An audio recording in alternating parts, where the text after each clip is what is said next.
بسم اللہ الرحمن الرحیم۔ عزیز طلبہ السلام علیکم۔ آج ہم جو سبق پڑھنے جا رہے ہیں اس کا عنوان ہے تاریخ پاکستان پہ مکالمہ، اور اس مکالمے میں ٹوٹل بولے گئے مکالموں کی تعداد ہے 16۔ تو آئیے سبق کا آغاز کرتے ہیں۔ کلاس میں لڑکے شور مچا رہے ہیں، استاد صاحب کے آتے ہی خاموشی چھا جاتی ہے۔ استاد: انس بتائیے پاکستان کب وجود میں آیا تھا؟ انس: پاکستان 14 اگست 1947 کو وجود میں آیا تھا، یعنی پاکستان 14 اگست 1947 کو وجود میں آیا تھا۔ استاد: سب سے پہلے برصغیر پاک و ہند میں اسلامی سلطنت کی بنیاد کس نے رکھی تھی؟ انس: محمد بن قاسم نے برصغیر میں اسلامی سلطنت کی بنیاد رکھی تھی، اور بعد میں آنے والے فاتحین کے لیے سلطنت محمود غزنوی اور محمد غوری نے راستہ ہموار کیا، راستہ برابر کیا یا راستہ آسان کیا۔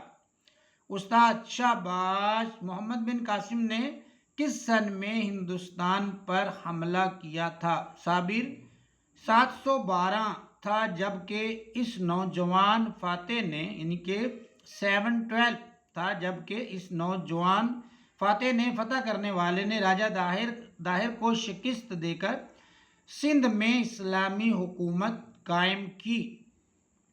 استاد: سلطان محمود غزنوی نے ہندوستان پر کتنے حملے کیے اور اسلامی حکومت کو کس قدر وسعت دی؟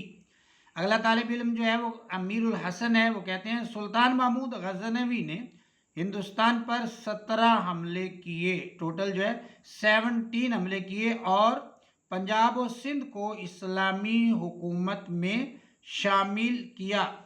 اس نے جو ہے پنجاب پر جو ہے وہ 17 حملے کیے تھے اور اسلامی حکومت میں اس کو جو ہے شامل کیا تھا۔ استاد: سلطان محمد غوری نے دہلی کو فتح کیا اور اسلامی سلطنت کی حدود کو وسعت دی۔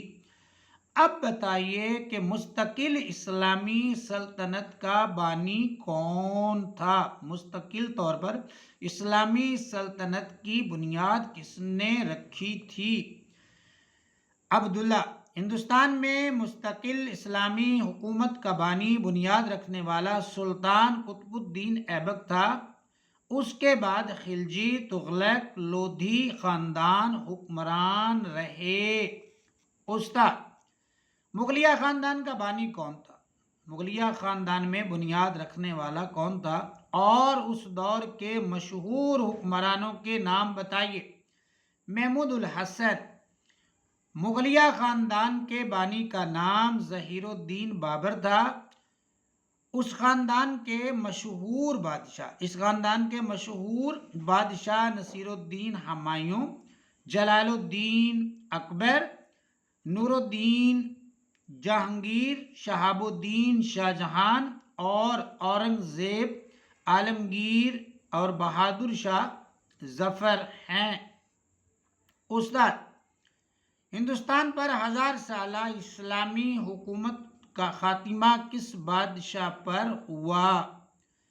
مقصود احمد: ہندوستان میں مسلمانوں کی 1000 سالہ حکومت بہادر شاہ ظفر پر ختم ہوئی اور انگریز ہندوستان کے حاکم ہو گئے، انہوں نے ہندوستان پر حکومت کرنا شروع کر دی۔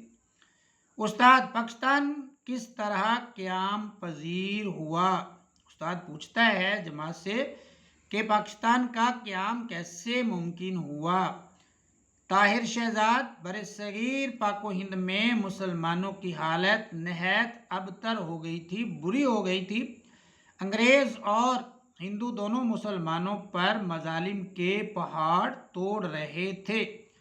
علامہ اقبال رحمۃ اللہ علیہ نے قوم کو جھنجھوڑا، قوم کو بیدار کیا، جگایا اور پاکستان کا نظریہ پیش کیا۔ نظریہ سوچ کو کہتے ہیں